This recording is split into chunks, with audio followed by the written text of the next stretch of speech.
Ողջույն դուք լսում եւ կամ դիտում եք առանց աղմուկ ոդքասթը, ես Մերի Մուսինյանն եմ, այս ոդքասթի հեղինակը։ Իմ զրուցակիցները հասարակությանը հայտնի ու անհայտ անուններ են, եւ նրանց մասին պատմելու, նրանց հետ զրուցելու սկզբունքը մեկն է՝ ներկայացնել այնպիսի մարդկանց, որոնք իրենց մտածողությամբ, գործով, գիտելիքներով, ստեղծագործական մոտեցումներով եւ ինչու՞ չէ, նաեւ կյանքի փիլիսոփայությամբ ստեղծում են այնպիսի արժեքներ ու միջավայր, որոնք մարդուն հոգեպես եւ ֆիզիկապես ավելի առողջ են դարձնում։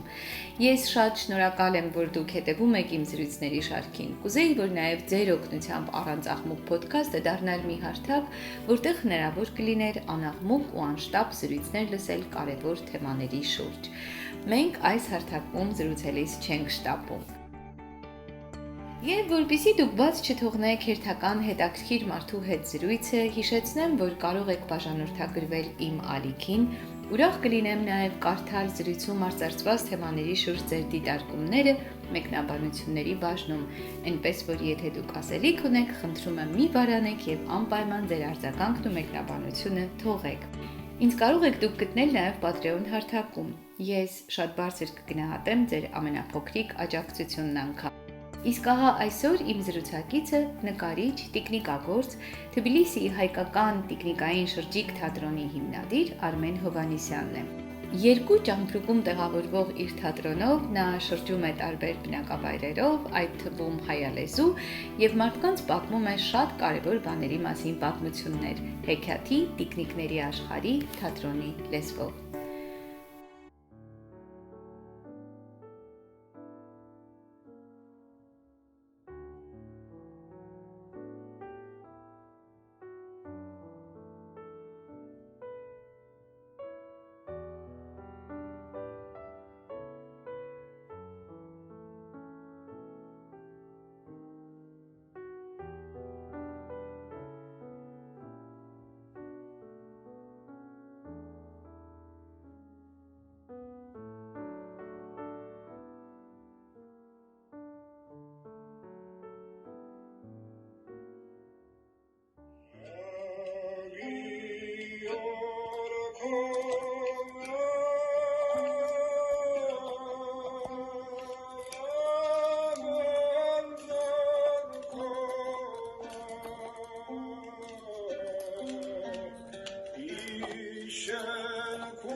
Սիրելի բարեկամներ, ես ձեզ սիրով ուզում եմ տեղեկացնել, ինչպես արդեն հաղորդման սկզբում ներկայացրի, որ այսօր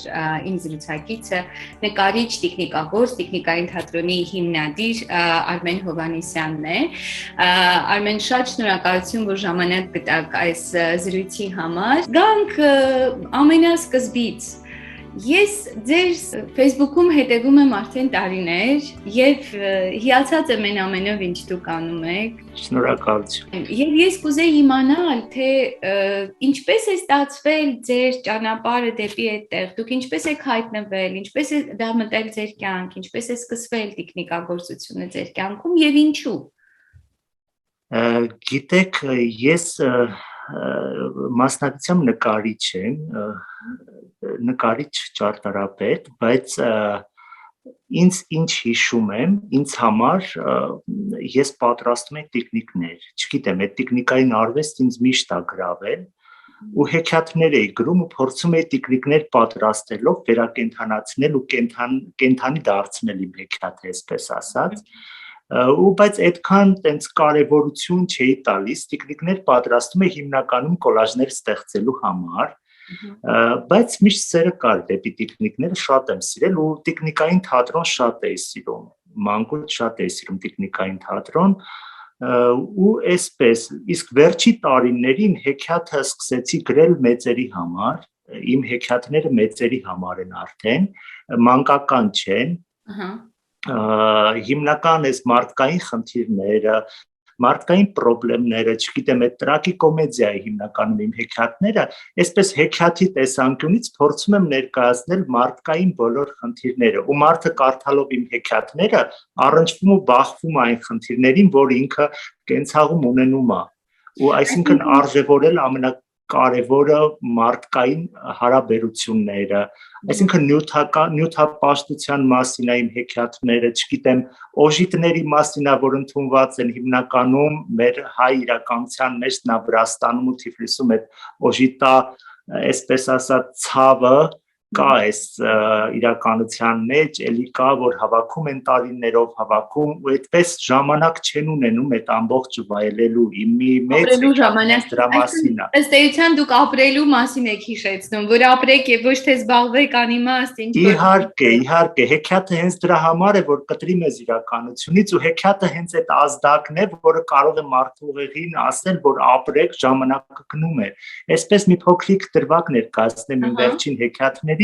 ես դրա տիկնիկն էլ ունեմ, տիկինը ամուսնանում է, ջահել աղջիկ այդ ժամանակ լինում ու հավաքվում են ամբողջ Գերդաստանով, որ ոնց պետք է տեղափոխեն իր օժիտը։ Առաջարկում են հարևանի ձիուն, էշին, այծին, ինքը չի ուզում, որ դրանցով տանի, քանի որ մտածում է,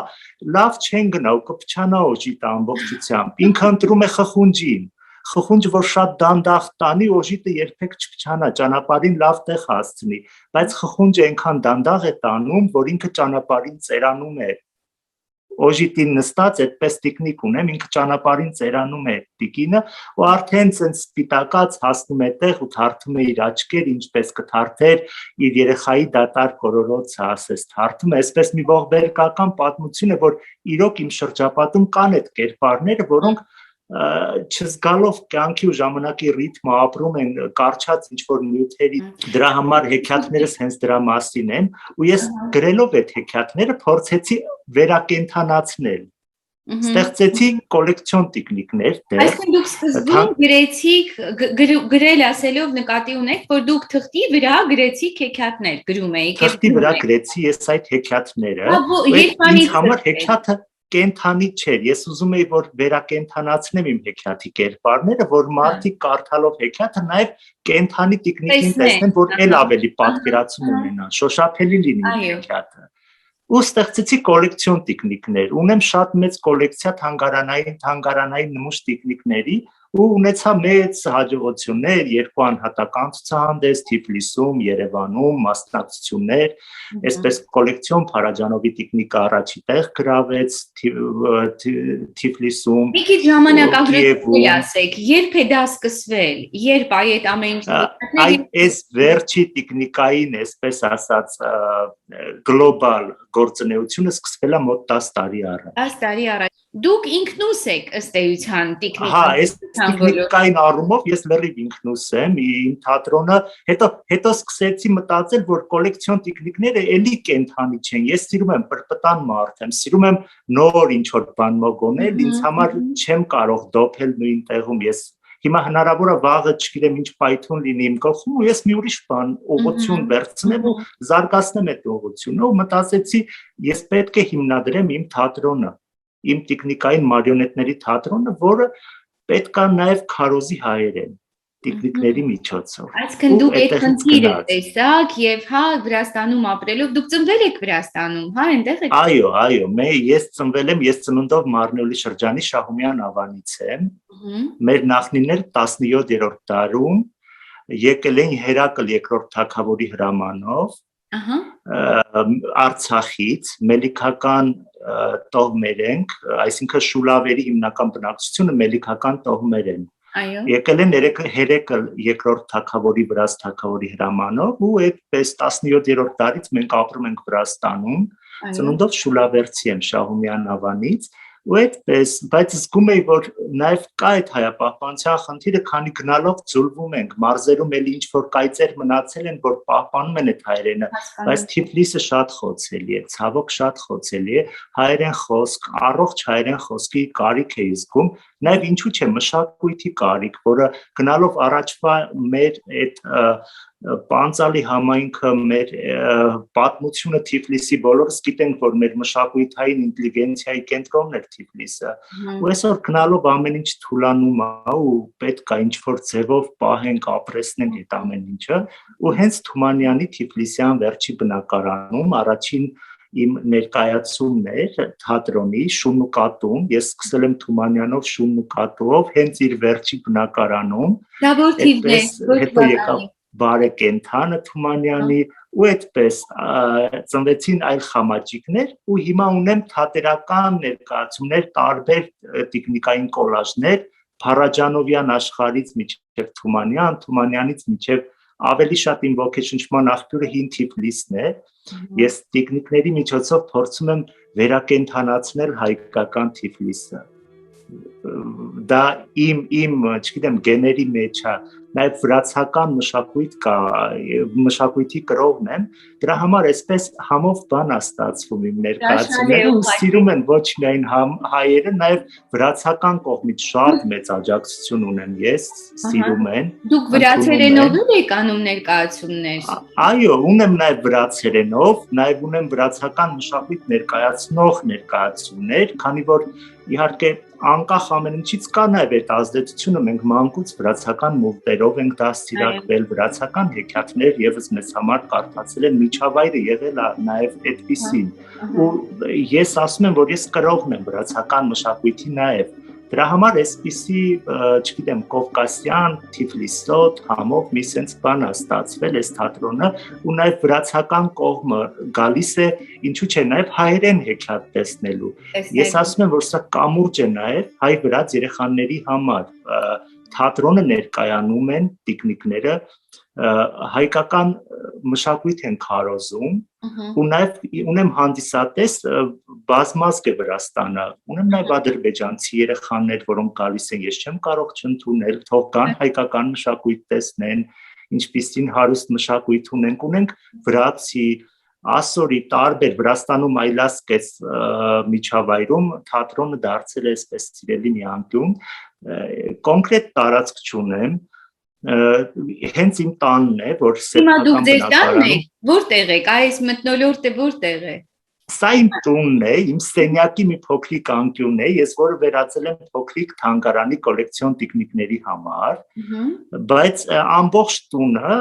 կարելի ասել թանգարանային այսպիսի միջավայր է եւ մարդիկ գալիս են, նայում են կոլեկցիոն տեխնիկները ու հետո ասենք նստում են ու հետաքրքիր կարող են մի տեխնիկային կոլաժ ներկայացում տեսնել, մասնակցել, շատ դիվանագիտական, այսպես կազմից հյուրեր եմ ունենում վրացական իհարկե, տարբեր երկրների Վրաստանում գործող դեսպանատներից դեսպաներ, հիմնականում ծանրաբեռնված է իմ տունը, երբեմն հայ երեխաներ են գալիս աշակերտներ ու ասում են մենք եկել ենք ու մտածում ենք սա պետական ֆիքսված թանգարան է, որ պետք է աշխատի։ Ասում են ասում ուր եք եկել, ասում են Արմեն Հովհաննիսյանի տուն թանգարան, ասում եմ ես դեռ կենթանի եմ, բայց համեցեք, ու գալիս են այսպես այդ երեխաները ու շատ հաճախ ունեմ ներկայացումներ, որոնք մի ներկայացումը մի հին են մեր սովետական ճամպրուկների մեջ տեղավորվում է։ Ես վերցնում եմ իմ ճամպրուկը, նստում իմ մեքենան ու գնում հայաբնակ գյուղերով ու անվճար երեխաներին հայկական խոսք հասցնելու անում եմ այն ինչ որ կարող եմ իմ հնարավորությունների սահմանում, չգիտեմ, փորձում եմ ինչ որ բան անել։ Սա շրջիկ թատրոն է, Արմեն, հա, այդպես եմ ասում։ Իհարկե, քանի որ երեխան չի կարող գալ իմ մոտ քաղաք թատրոն ներկայացում դիտելու, թող ես կգնամ, ինչու՞ չէ, թատրոնը կգնա երեխաների մոտ։ Ու ես հասկանում եմ, որ եթե ես չհասնեի այդ գյուղ, այդ հայկական բնակավայր ու այդ ներկայացումը չտանեի, գուցե այդ երեխան կյանքում էլ տիկնիկ չտեսներ, տիկնիկային թատրոն չտեսներ, պատկերացրեք ծեր, տատիկ, պապիկներ գալիս են դողալով նստելու, որ իրանք էլ են առաջի անգամ տեսնում տիկնիկային թատրոն։ Դա ինձ համար չգիտեմ, ու ամենակարևորը այն է, որ չեմ կարում ես այդ մարդը, Տոմս երբեք թատրոնը ֆիքսված չի եղել, որ մեկը կանգնի ասի Արմենը Տոմսա վաճառել, չունի թատրոնը նման պատմություն, ամեն ինչ արվել է անվճար։ Գիտեք Արմեն, ես որ չեմ սիրում այդ այսպես ասած այն խոսակցությունները, որոնք կապված են գումարի, վաստակի եւ այլնի հետ, բայց ստացած եմ ձեզ հարցնել, բա այդ դեպքում դուք ինչպես եք պահում ձեր թատրոնը։ Տեսեք, ես որպես ազատ նկարիչ համագործակցում եմ տարբեր վրացական, Թիֆլիսում տարբեր վրացական թատրոնների հետ։ Դա եւ տեխնիկային թատրոնն է, եւ դրամատիկ թատրոնների համար նկարչական ձևավորումներ, եւ ունեմ նաեւ մաստեր կլասներ, այսինքն վարպետաց դասեր երեխաների հետ։ Համագործակցում եմ տարբեր ստուդիաներու հետ ու դասավանդում եմ մշակույթ, արվեստ, ընդհանուր արվեստ, նկարչություն, քանդակ, նաեւ տեխնիկագործություն ու այդպես փորձում եմ տենց վաստակել ու այդ իմ համեստ միջոցներից, իմ հնարավորությունների ու ժամանակի շրջանակներում փորձում եմ նաեւ այդպիսի քայլերի գնալ ու հասցնել երեխաներին, որովհետեւ տեսեք ճամպրուկը բացվում է ու նրանք սպասում են ու ճամպրուկից դուրս է գալի Թումանյան ու հայերեն խոսք կա հնչեցնում, հայերեն հեքիաթ է պատմում, չգիտեմ, այ քոչարի պարողներն են դուրս գալիս ու սկսում են հայկական քոչարին պարել։ Ես չգիտեմ, ինչ կարելի է հասցնել, եթե ոչ տեխնիկի միջոցով, չէ՞, մեր մշակույթը։ Ինքը այնքան սիրուն է, այնքան լավն է, որ ու համաձուլվելով նաև վրացականի հետ, ասում եմ էլի, որ մի ուրիշ համոհոտ է ստացել ու չգիտեմ, շատ են սիրում, շատ ու փորձում եմ անել այն, ինչ որ կարողանում եմ։ Ես խոսքեր չունեմ Արմեն, ես իսկապես անգամ չեմ ուզում հիմա որևէ հարցով ընդհատել, որովհետև զգում եմ, թե ինչքան լեցուն ասելիք ունեք եւ ինչքան բան ունեք դուք պատմելու հավաքած այս ամբողջ տարիների ձեր գործունեությունից։ Դուք ասացիք, որ ձեր առաջին ներկայացումը Թումանյանի Շունն ու կատուն։ Մինչև այս պահը դուք ունեք որևէ ստատիստիկ տվյալ, թե քանի ներկայացում եք խաղացել։ Ես չեմ հաշվում, անկեղծ եթե հարցնեք քանի տեխնիկ եք անգամ պատրաստել, ես դա հատուկ դիտավորյալ չեմ հաշվում, չգիտեմ իրոք, տանը չգիտեմ քանի տեխնիկ կա, շատ են իրանք, արկղերում են ու բեմադրությունները չեմ հաշվում ինչքան եմ արել, որովհետև կարծում եմ դա ինձ համար, չգիտեմ, այդքան էլ ինչ կարևորագույն մաս չի կազմում, դրա համար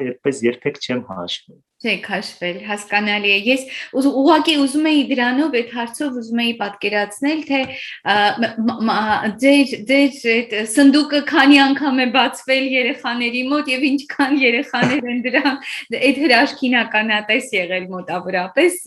Ոչ միայն երեխաներ, գիտեք, շատ մեծ տարիքով մարդիկ են գալիս, այսպես լուրջ մասնագիտությունների տեր, թվում է թե բայց գալիս են, ասում են, հոգնել ենք մեծավարի բաներից, գալիս ենք, որպեսզի մենք վերագտնենք, վերադառնանք քո թատրոնի միջոցով մեր մանկություն ու կտրվենք այս իրականությունից։ Հիմնական ներկայացումներս չեմ ասի, որ շատ փոքրերի համար է։ Իմ ներկայացումները բոլոր տարիքի երեխաների համար է։ Գալիս են նրանք, ովքեր փորձում են վերագտնել իրենց ներսի հեքիաթը, փորձում են իրենց կորցրած մանկությունը վերագտնել, չգիտեմ, մարդիկ կամ ովքեր ունեն տրավմաներ, որ մանկությունը չեն արժևորել ժամանակին, երբ ապրել են, բայց հետո գալով թատրոն փորձում են այդ բաց նաև լրացնել, ներկայացումից հետո շատ բացահայտումներ ա լինում, ու կարևոր է նա, որ ասենք պատկերացրեք կես ժամ տևում է տիկնիկայի ներկայացումը, 2-3 ժամ տևում է ինձ հետ նկարվելու, տիկնիկների հետ նկարվելու այդ process-ը։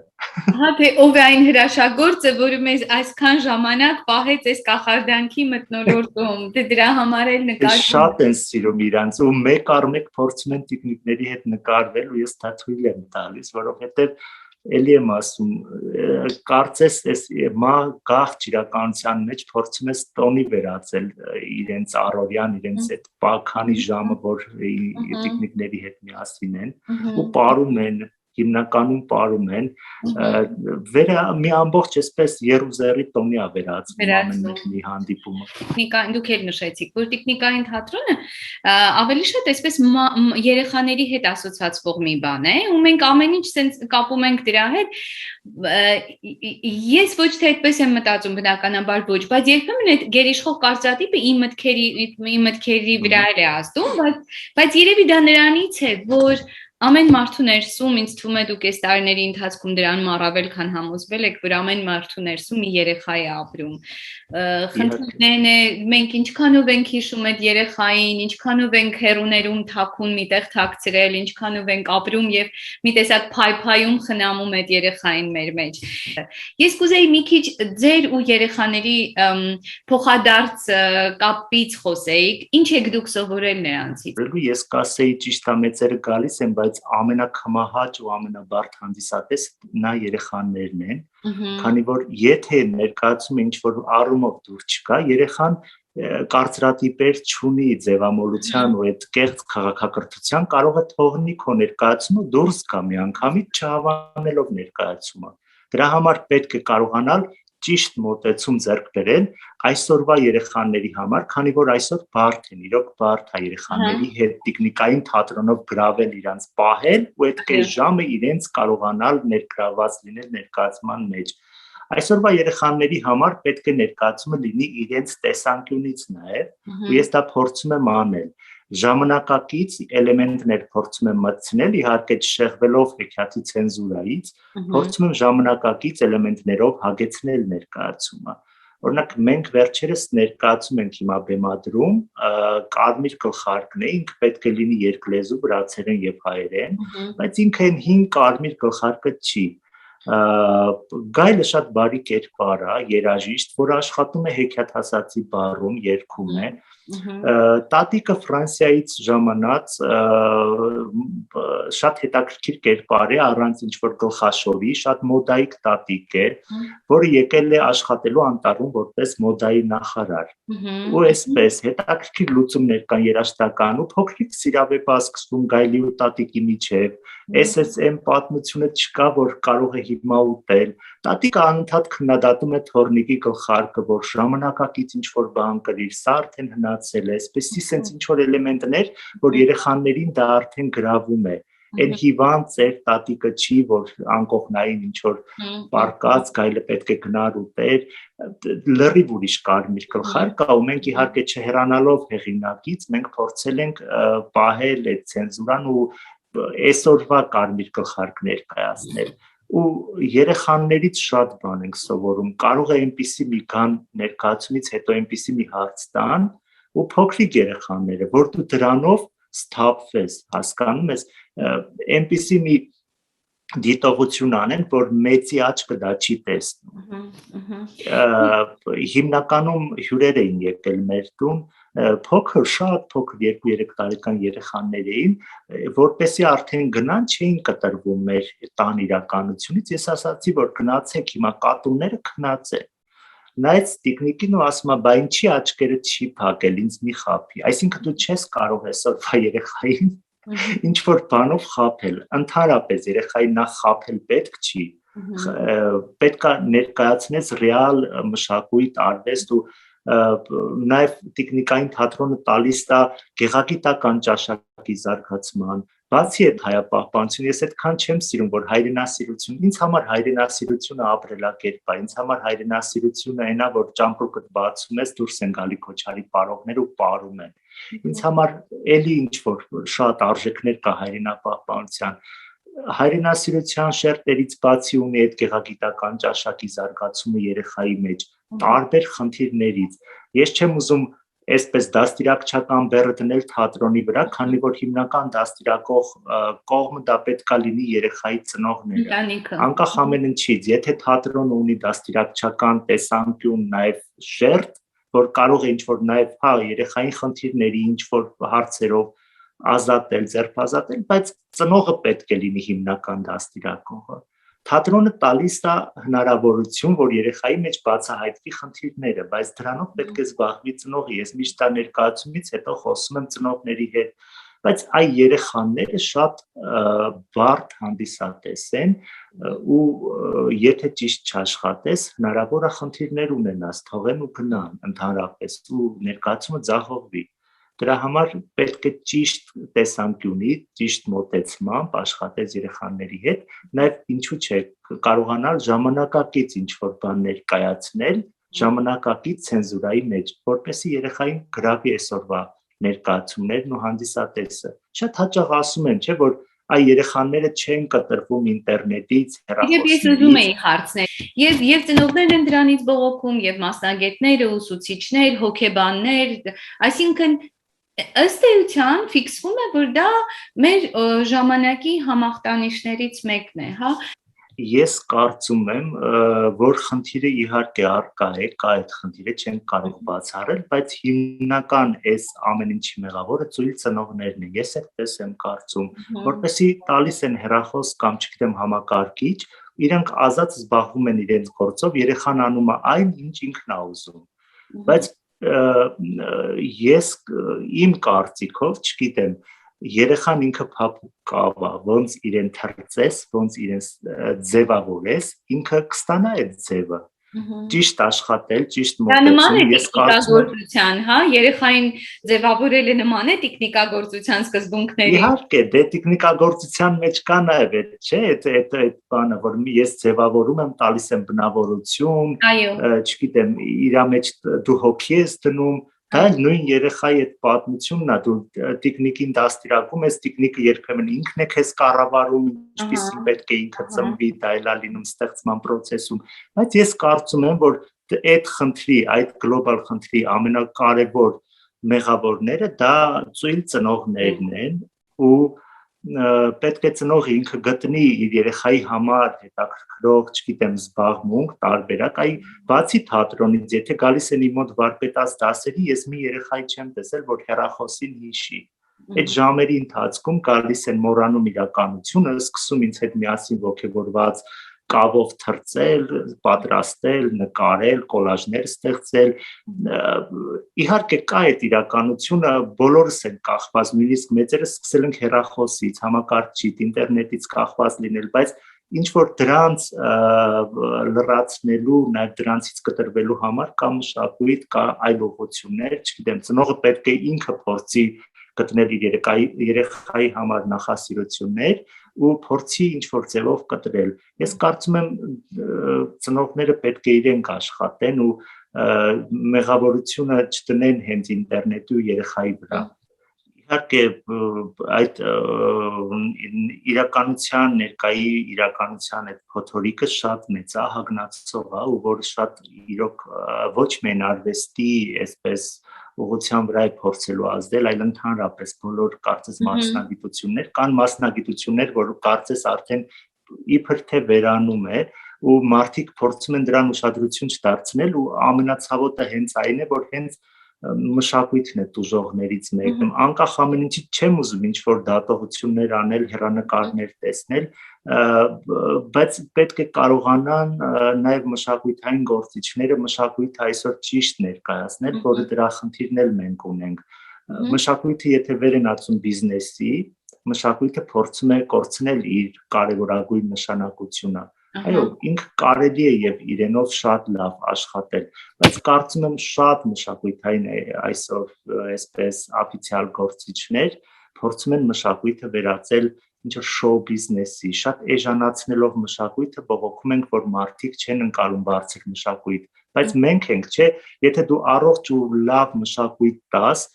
կհայտնվեն անպայման շատ մեծ խմբեր, չէ, բայց ինչ որ խումբ կհայտնվի, որը կսիրի քո մշակույթը, կփորձի գնահատել ու հասկանալ քո մշակույթը։ Եթե դու տալիս ես միջին մշակույթ,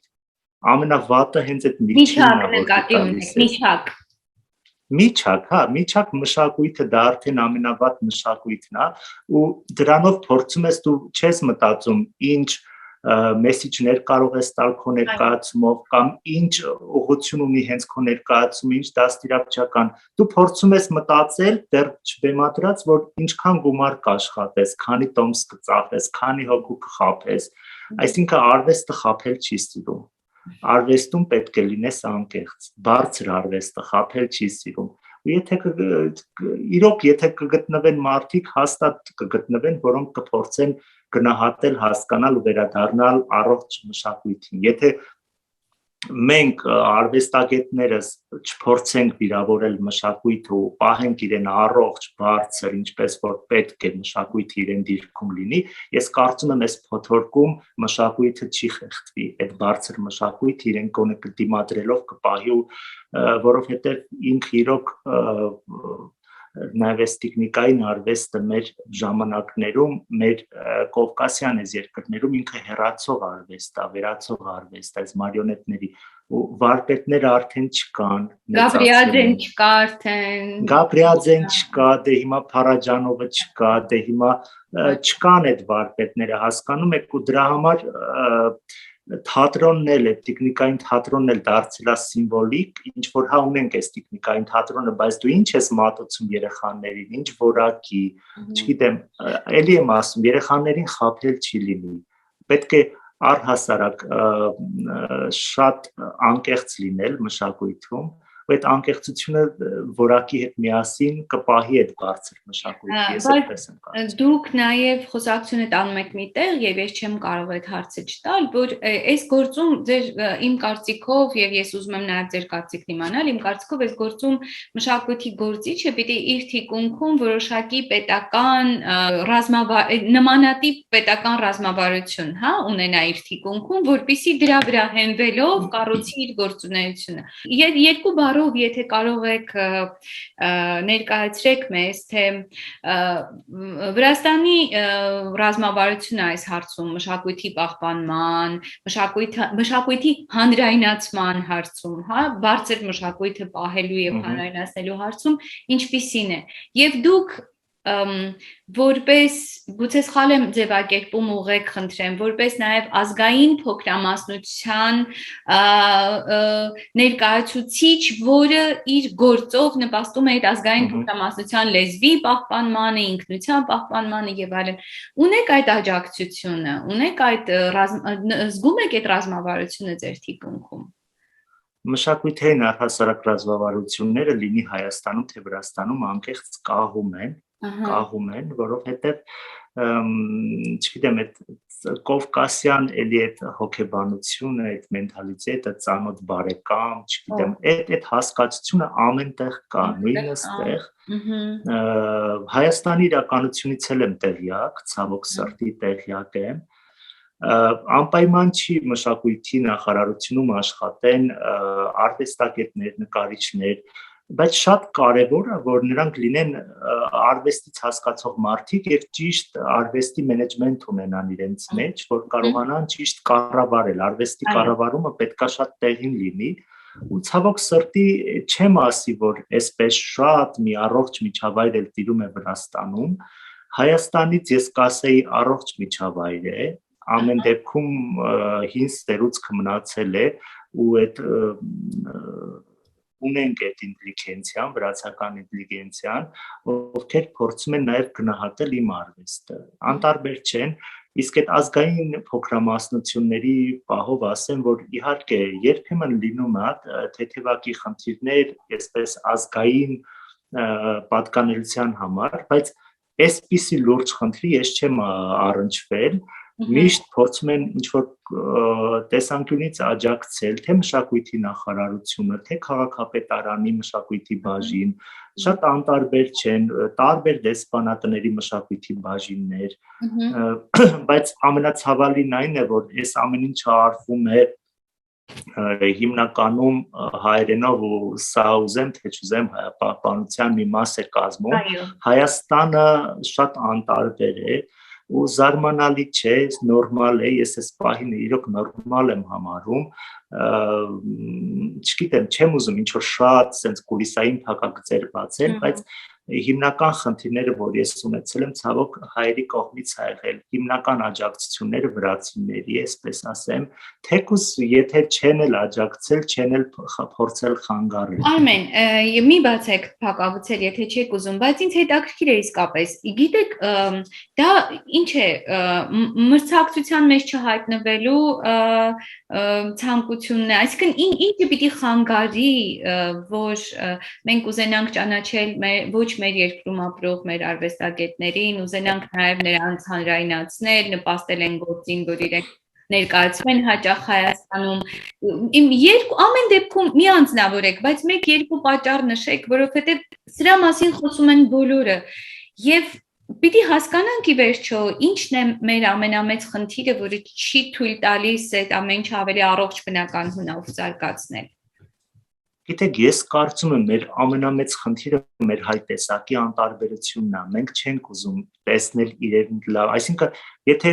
մարդը նույնիսկ մասնագիտությամբ տեխնիկագործ չէ, ինքը չգիտեմ, լեզվաբան է, իրավաբան է, բայց ամեն դեպքում չի ուզում, որ տեխնիկային գործը, ասենք ես զարգացնեմ կամ հասկանում եք մասնագիտությունների, չգիտեմ, մեր մեջ ես կարծում եմ ազգային ինչ-որ տենց, էդ էլ առանձնահատկություն է, մեր նախանձն էլ է յուրահատուկ, ոնց որ ասում ենք մենք յուրահատուկ ազգ ենք, բայց մեր չարությունն ու այդ ներքին նախանձն էլ է յուրահատուկ։ Ես չգիտեմ, անկեղծ ես ցավում եմ, որ Հայաստանի մշակույթի նախարարությունը չունի այն բազան, թե մենք դրսում ինչ մշակույթի գործիչներ ունենք։ Ու առհասարակ, եթե անկեղծ չի էլ հետաքրքրում իրենց, որ մի անգամ ինչ-որ տարական, ինչ-որ ուշադրություն փորձեն ցուցաբերել ու ասեն լավ, ազգությամբ հայ ես, ինչ-որ փոքրիկ հաջողությունների ես հասել, տվյալ երկրում, որտեղ ծնվել մեծացել ես, մի հատ, չգիտեմ, տարական ուշադրություն կամ ես ընդհանրապես մի անգամ եմ դիմել Հայաստանի մշակույթի նախարարությանը, Թումանյանի շունն ու կատուն վերջերս 130 տարեկան էր ու ես ուզում էի մարիոնետներով դա վերաբեմադրել։ Ու նյութածախսի գումար էի խնդրել, շատ փոքրիկ։ Ու ստացա այնպիսի մի, ասենց, չգիտեմ, ցրոցի, այսպես ասած, մերժում, որ ես որոշել եմ ոչ մի հարցով ես չեմ դիմելու։ Հիմա հրավեր եղավ Փարաջանովի տուն թանգարանից, դուք ներեցեք։ Ահա։ Ես կուզեի անդրադառնալ Զավեն Սարգսյանն էր։ Ասեք, իմ ձայնը ուշ ա ձեզ հասնում, գիտեք, ոնց որ թե Չէ, լավ էլ հասնում է, ես լսում եմ։ Հա, շատ լավ։ Արմեն, ես գիտեմ, որ դուք վերջերս Հայաստան եք գնացել եւ ներկայացում եք այնտեղ բեմադրել, իսկ ինչ առիթով էր այդ այցը եւ պատմեք մի քիչ այդ այցի մանրամասներից։ Ես երբ լինում եմ Երևանում, շատ հաճախ իմ սիրելի անկյուններից մեկը Փարաջանովի տուն թանգարանն է։ Ես շատ եմ սիրում, քանի որ ինքը ինձ համար Հայաստանում փոքրիկ Թիֆլիս է։ Ու այսպես, մի անգամ ես հյուր էի այնտեղ ու հիմնադիր Զավեն Սարգսյանին հանդիպեցի, ծանոթացանք, ասաց, տեսավ թատրոնի մասին իմ սյուժեները, արձագանքները վրացական կողմից, ասաց, որ հրավիրեմ կխաղաս թանգարանում, ասի մեծ սիրով, եթե թույլ տաք Բաքվում կխաղամ, ասաց ինչու՞ չէ, Բաքվում ինչու, հենց այս միջավայրում էլ Փարաջանովի կարող եք խաղալ, ես գտնում եմ, որ արժանի է քո թատրոնը մեր հարկի տակ ներկայանալու, ու այդպես ցավոք պանդեմիա, պատերազմ Հայաստանում ու ֆինանսական աջակցությունը Հայաստանը խոստացավ,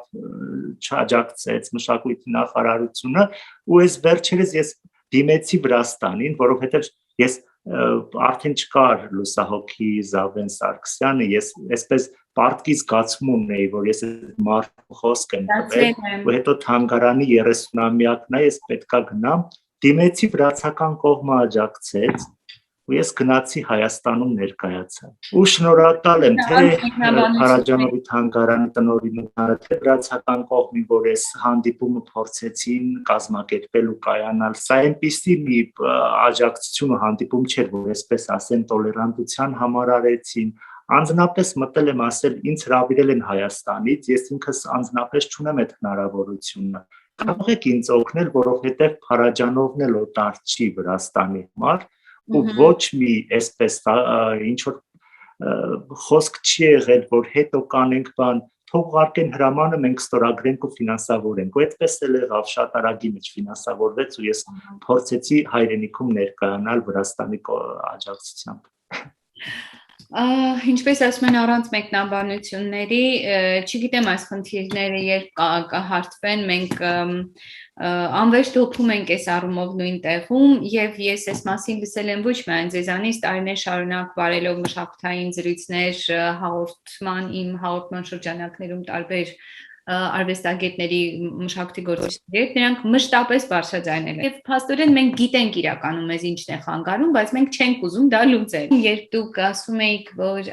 նստում եք ձեր մեքենան, վերցնում ձեր երկու ճամպրուկը, որի մեջ ապրում են այդ մանկության կախարդանքի այդ պատմությունները, հա, դուք գնում եք գյուղեր, ու ես ձեր խոսքի մեջ մի տեսակ ինչ որ տխրության ու թախծի նման մի բան զգացի, երբ որ դուք ասում եք, որ այդ երեխաները իրենց կյանքում անգամ թատրոն չեն տեսել, հա, գուցե առաջին անգամ են տեսնում տիկնիկ եւ տիկնիկային թատրոնի գործունեությունը, իդեպ ես հիշում եմ, որ այս մասին խոսել եմ նաև Երվանդ Բանարյանի հետ, ինքն ասում էր այս դիտակետից, որտեղից որ ես տեսնում եմ երեխաներին, ես տեսնում եմ նաև մեր աշխարհը եւ մեր հասարակությունը, ինչպիսին են նրանք,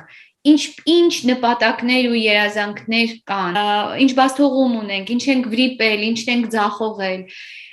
Գուցե ձեր մի քիչ այդ թախիծի ու տխրության պատճառը նաև է, որովհետև դուք այս կողմից երբ նայում եք, հա, տեսնում եք իրականությունը,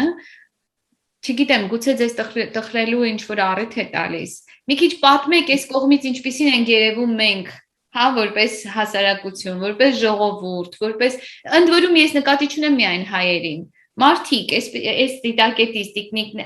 տիկնիկագործի դիրքից ինչպիսին են երևում։ Բեմից, այո։ Հայկական իրականությունը իրոք տխուր է, դրա համար այս տխրության նոտան կա այս խոսքերից մեջ, իրոք տխուր է հայկական իրականությունը, մի քիչ անտեսված է իրականությունը ամեն դեպքում, չեմ ասում մեր վրացական այս պետության կողմից, ինչքան է լինի լավ, ինչքան է դուք ես լավ զգաց, չէ, բայց այն որ մեջքիդ հայրենիք կա, հասկանում ես, դուք ես էլ ավելի լավ ես զգում։ Չգիտեմ, ես վերջի շրջանում էլ ավելի սկսեցին ինչ որ տենց այդ տխրության նոտանները, իրականությունը անկեղծ չեմ ուզում ինչ որ վատ նոտաներով շարունակել, շատ հետաքրքիր է այդ աչքերի մեջ կյանք ես ամեն դեպքում տեսնում, այդ տխրության մեջ համահունչ, ինչ որ տեսնում ես նաև աչքերի մեջ կյանք, չգիտեմ, ներկայացումների ընթացքում նաև տեսնում ես այդ պայքարող տեսակի ինչ որ աչքերի հայացքների մեջ պայքարը Այդ ինքնության պայքարի, հա, այդ նկատի։ Նաև ինքնության պայքարը, դուք չեք պատկերացնի, երբ Քոչարի է հնչում եւ ոնց է արթնանում բոլորի մեջ գենետիկ կոդը։ Դուք չեք պատկերացնի, չգիտեմ, տարբեր ազգությունների պարեր ա գնում բան, բայց վերջում, որ արդեն ամենավերջում են միշտ Քոչարի բեմադրում, որ արդեն գալիս է Քոչարին ու սկսում են մարդիկ ինքնամոռաց արթնանում ամեն դեպքում այդ գենետիկ կոդը, սկսում են իրենք պարել, մոռանալով ներկայացումը, չգիտեմ, ուսի հավաքվել ու ասում եմ, գուցե չեն տեսել, նաև հայրենիքում էլ գուցե չեն եղել այս երեխեքը, բայց արդեն գիտեն ինքնակազմակերպվել պահի տակ ու իրար ուսից բռնելու այդ մեր Քոչարին այդ բերդ բայ, չգիտեմ, շատ պահի տակ շատ ես հուզվում, հուզումը շատ է, որովհետև տեսնում ես գործիք նաև կարևորության այդ կշիռն ես զգում, նաև այդ բեռն ես զգում, որ ինչ բեռ ես վերցվել քո ուսերին, որ դա քեզ չէին էլ պարտադրում, դու անում ես դա վերցնելով այդ ծանրությունը քո ուսերին, իրականում կուլիսներում շատ դժվար է ու ես ու տեխնիկները գիտենք կուլիսներում ինչ խնդիրների միջով ենք հասնում երեխեքին ու դա պետք է չի որ հանդիսատեսը իմանա բայց երբեմն մի կերպարի կորցնում ես վաճառելով որ չգիտեմ նորը ծնվի նոր ներկայացում բեմադրես դա ինձ համար արդեն ողբերգություն է ներքին ողբերգություն որ ես պետքա մի կերպար վաճառեմ որ մի քանի ծնվեն նոր ներկայացման համար այդ ներքին այդ կուլիսների այդ ողբերգությունը ես ու տեխնիկներ գիտենք ու ոչ մեկը ու շատ չեմ էլ ուզում այդ թեմայով խոսել իսկ բեմից հանդիսատեսը ես զգում եմ այդ տխրության հետ համահունչ նաև այդ աչքերի մեջ իրենց պայքարը, տեսակի այդ պայքարը, որ փորձում են ամեն գնով պահել տեսակը, որովհետև երբեմն ունեմ հայ հանդիսատեսներ, ովքեր հայերեն չեն խոսում, շատ են նրանք, շատ են, Թիֆլիսում շատ են ու ունենք մի քիչ ախալցիխեում, ախալքալակը չէ, այսպես, այս քվեմո քարտլի, այս մեր շուլավեր շաումյան բացարձակ չեն ծուլվել հայապապան հիմնականում Թիֆլիսն է այդ խոցելի խումբը ու բայց տեսեք որ լսում են խոսքը հայերեն ու նաև հայկական երաժշտությունը ես միշտ ասում եմ իրենք տուն են գնալու իրենք ծնողին հարցնելու են մամ ես ներկայացում եմ տեսել ու ինչ որ Թումանյան անունով պապիկ մեզ հեքիաթ էր պատմում ով է Թումանյանը ու ինձ թվում այդ ծնողը թող կարմրի էլի որ իր երեխային չի ասել ով այդ Թումանյանը կամ հայկական դպրոց չի տարել կամ որ ասեն թող մի քանի հոգի իրար գրկած պարում էին այդ ինչ պարա թող ծնողը հիմա հասկանա իր սխալ ու բացատրի որ դա մեր քոչարին է Թիֆլիսում կան հայկական դպրոցներ կամ մի դպրոց է մնացել մի դպրոց այդ բազիում դպրոցներից մնացել է մի հայկական դպրոց հիմնական ու ունենք մի դպրոց որ ունի նաև մասնաբաժին Ձեր տեխնիկների մեջ կան հատուկ ձեզ համար հատուկ պատմություն ունեցող տեխնիկներ եւ կամ մի պատմություն որ դուք կուզեիք մեզ հետ կիսել ամեն մի տեխնիկ ունի իրեն հատուկ պատմությունն եթե անկեղծ բոլորը իրենք ծնվում են պատմությունից ելնելով այդպիսի տեխնիկ չկա որ չունենա իր պատմությունը բայց այսինքն ներեք Հազար ներողություն ընդհատելու համար սկզբում ձեր մտքում այդ պատմությունն է, հա, կամ տեխնիկի կերպարը, նոր դուք նրան կյանք եք տալիս, թե երբեմն ուղղակի այսպես պատմեք ինձ, նկարագրեք ձեր աշխատանքային process-ը, թե դուք նստում եք, այսպես ասում եք, ինչ եմ անում ուրեմն, ընթացք եմ տալիս, տեսնեմ ինչ կերպարով, հա, տեխնիկ է ստացվում, պատմեք մի քիչ, ինձ շատ հետաքրքիր Երբեմն լինում է այդպես, որ միանգամից նստում ու դու քո երևակայական կերպարն ես ստեղծում, բայց դու եթե մտածում ես, որ ինքը պետք է օրինակ հագնի կանաչ, կարմիր, հենց ինքը սկսվում է արդեն որ կիսած, որ սկսվում է արդեն ձևավորվել, տեխնիկը սկսում է քեզ թելադրել արդեն։ Վարպետին տեխնիկը թելադրում է, որ ես կարմիր չեմ ուզում, ես պետք է հագնեմ այս ինչ գույն շորը կամ այս տիպի է վարպետի մտածած տեխնիկը ինքը այդ կերպարը չի ինքը սկսում է վարպետի հետ արդեն վիճել բանակցել որ ինչպիսին պետք է ինքը ծնվի այդպիսի դեպքեր լինում են բայց հիմնականում պատմությունները ինձ տալիս են հնարավորություն որպեսզի ես կարողանամ ստեղծել օրինակ ես շատ հաճախ քայլում եմ հին Թիֆլիսի փողոցներով ու ինձ համար այդ կերպարավորս եմ ես դա ասում ու կերպարներ եմ ոսում քանի որ պահպանվել են ամեն դեպքում այդ հին կերպարները դեռ կան ու ես փորձում եմ դրանց հիման վրա ստեղծել իմ վհուկները որովհետև այդ սպիտակամորթ սպիտակ մազերով տիկինները քայլող Թիֆլիսով ինձ համար վհուկների շարք էսպես վհուկները չպատկերացնեք իրանք չար կախարդներ են իրանք շատ բարի կերպարներ են որոնք բարի գործեր են անում իմ տեխնիկները ու այդ վհուկների շարքը եկավ բայց ամենակարևոր հետաքրքիր տեխնիկներից մեկը դա ես լավ սկսեցի ուսումնասիրել Փարաջանովի ոչ միայն այսպես մոտ մարդկանց, այսպես որոնց հանրահայտ են ու մենք գիտենք հայտնի են, այլ հարևաններին, որովհետև Փարաջանովի մասին փոքրիկ ներկայացում էի բեմադրում ու ինձ պետք էր կերպարներ մանկությունից Փարաջանովի ու իրեն հարևաններից մեկը հենց ֆրանսուհի մադամ Ժերմենն էր լավ սկսեցի ուսումնասիրել ու ինքը շատ հետաքրքիր կերպար էր, իրեն տեխնիկա էսպես ծխող ֆրանսուհին, որը երբեք չէր հարմարվում Թիֆլիսյան այդ կովկասյան բարքերի հետ, ինքը տեսակով ֆրանսուհի էր, անընդհատ ուներ ֆրբանի Էյֆելյան աշտարակի նկարը իր մոտ, իր հոգով ինքը Ֆրանսիան էր, ինքը չէր հարմարվում այդ բարքերին ու Փարաջանովը իրան հիշում է իր սցենարներից մեկում, այդպես որ ինքը հետո վաճառում էր իրեն բանը կեղծամը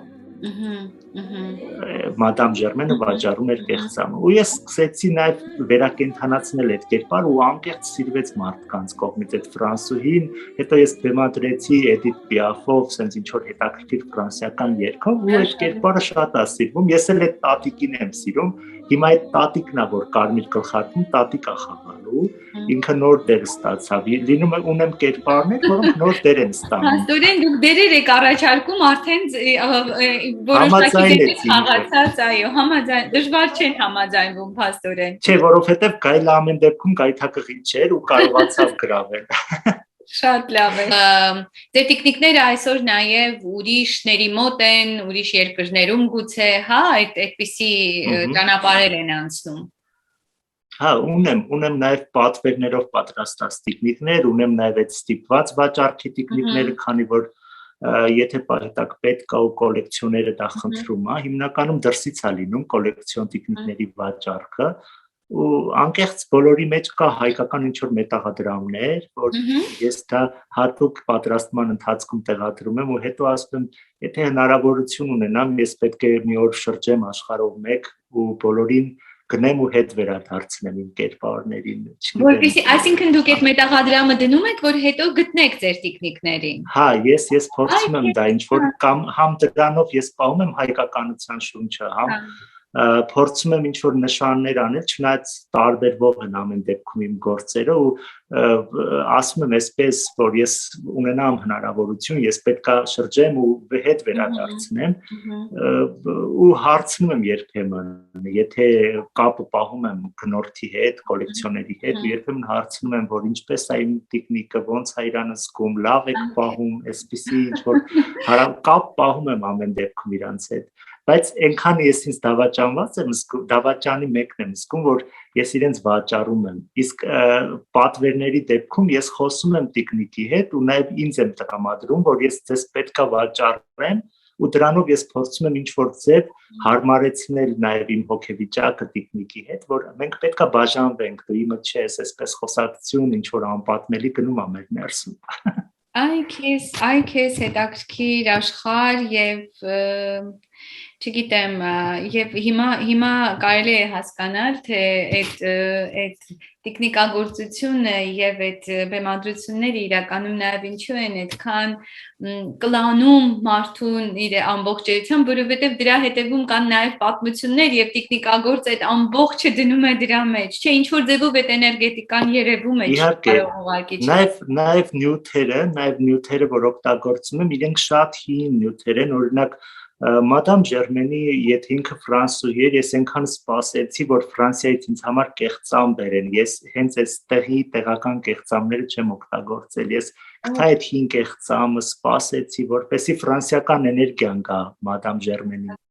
Այդ 19-րդ դարի կտորներն են փորձում օգտագործել իրենց ներսում այնպիսի դետալներ կան որ ես գիտեմ մենակ ասենք իմ իմաստության ատամը գիտեմ որ վհուկի գլխում է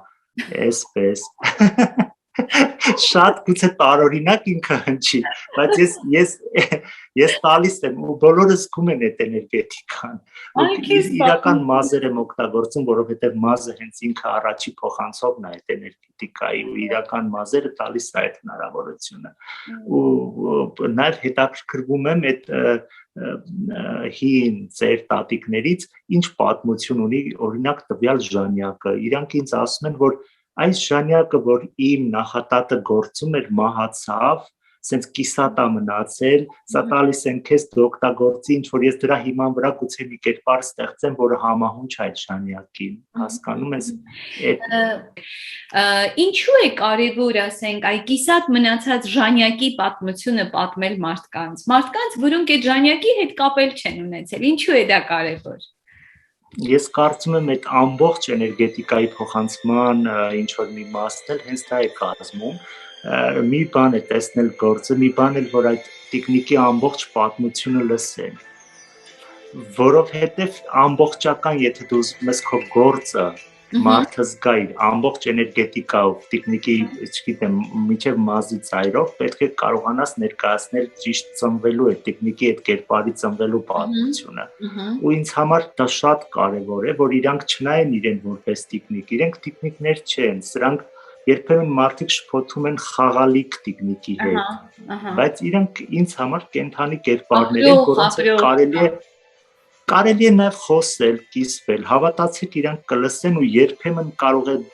ինչ-որ sense բառ չասեն, բայց դու հասկանաս իրենք քեզ տան հուշումներ, որոնք քեզ պետք կգան կյանքում ու լիքը մարդ կա, որ գալիս է, ասում Արմեն կթողնես մի քանի րոպե ես մենակ մնամ քո տեխնիկների հետ։ Նստում են, չգիտեմ, գուցե զրուցում են, գուցե ինչ-որ խնդիրներով է կիսվում։ Իրանք անդավաճան ընկերներ են, որոնք կարող են լսել քո խնդիրները ու հավատացեք ինչ-որ մի ձևով մեսիջ հասցնել ու դու կտնես քո խնդիրների լուծումը։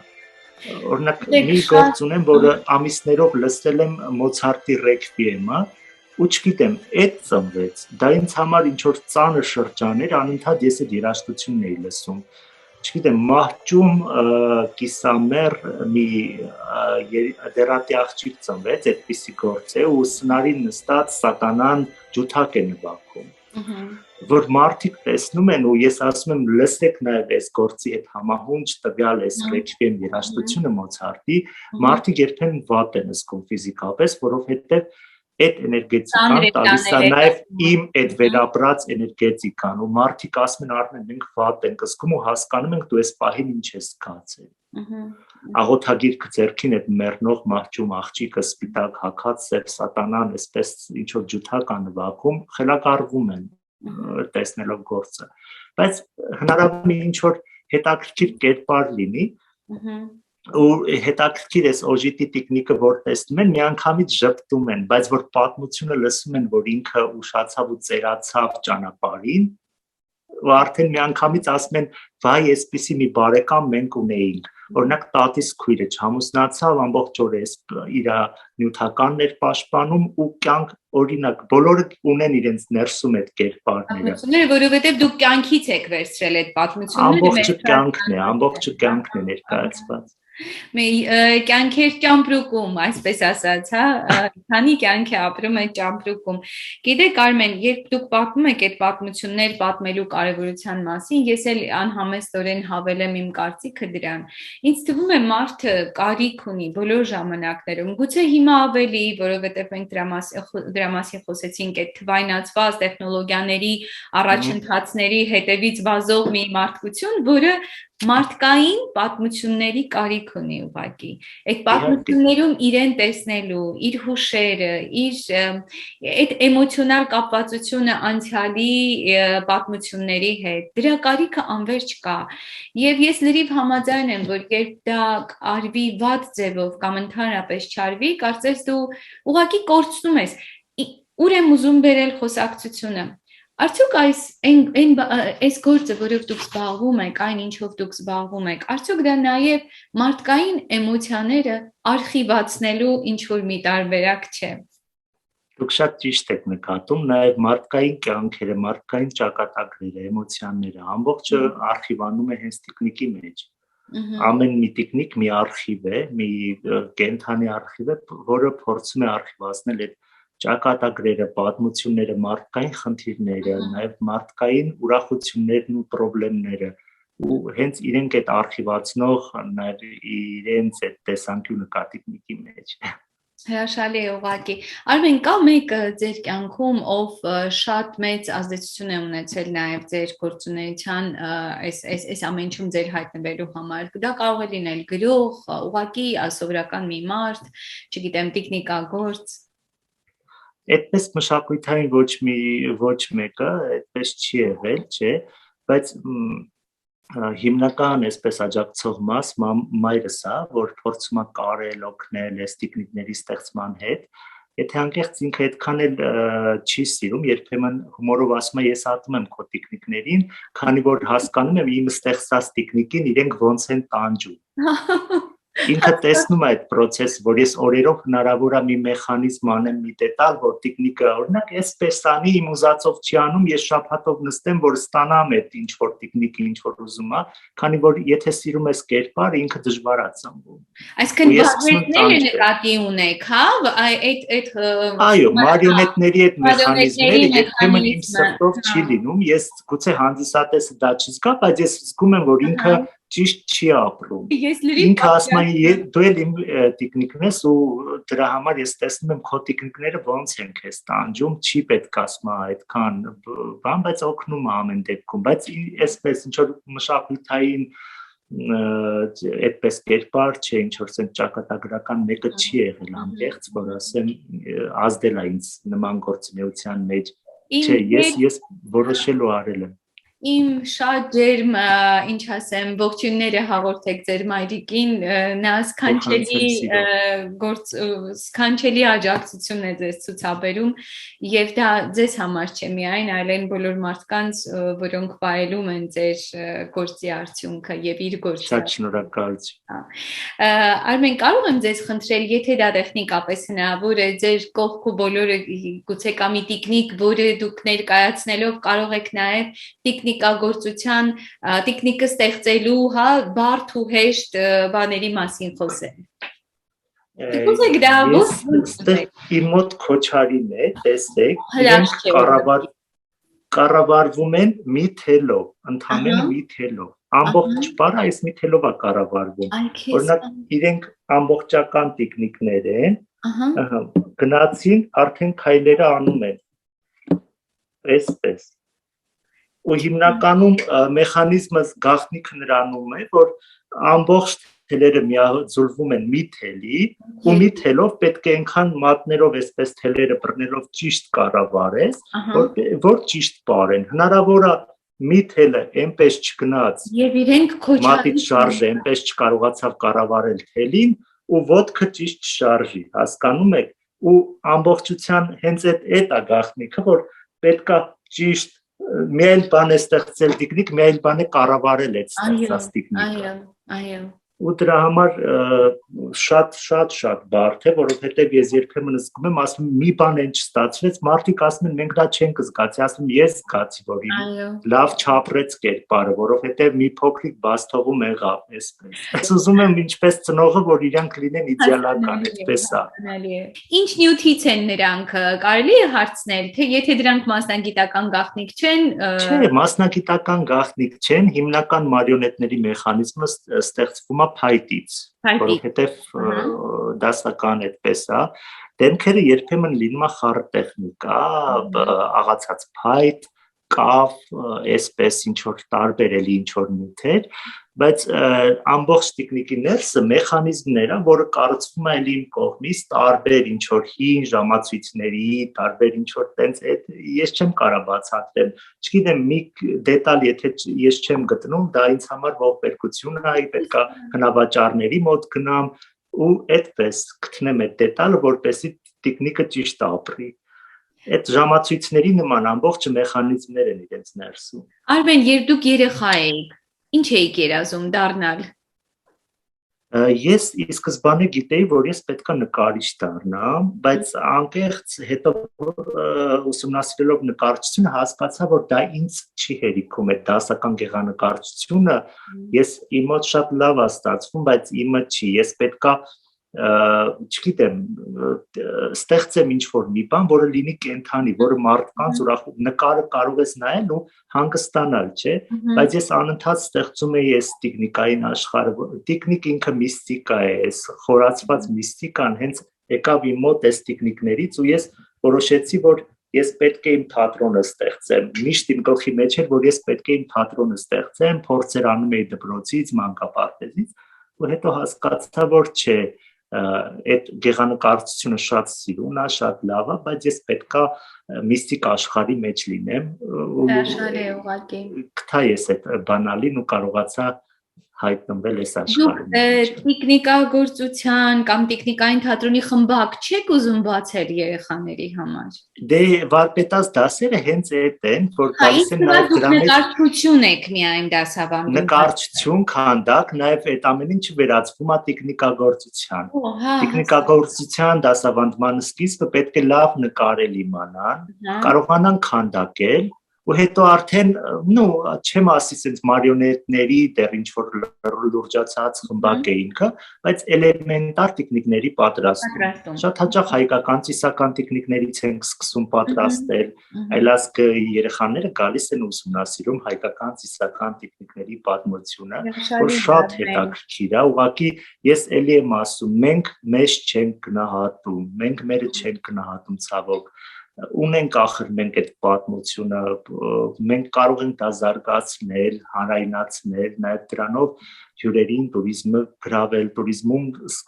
ներառել ու գրավել, միայն խոհանոցը չի, միայն այդ եկեղեցիները չեն, շատ լավ է, բայց մեր մշակույթ, այսինքն հյուրը պետքա քեզ ճանաչի քո մշակույթով։ Այդ մշակույթը ճիշտ պետքա լինի ներկայացված։ Ես ուզում եմ առիթն օգտագործել եւ հենց հիմա ինձ ունկնդրող եւ մեզ դիտող այս զրույցը դիտողներին ասել, վստահ լինելով, որ նրանց մեջ կան նաեւ մարդիկ, որոնք լծակներ ունեն,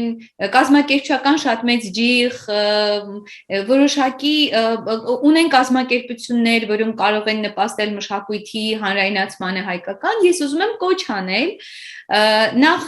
այս հաղորդումով նրանք կճանաչեն ձեզ,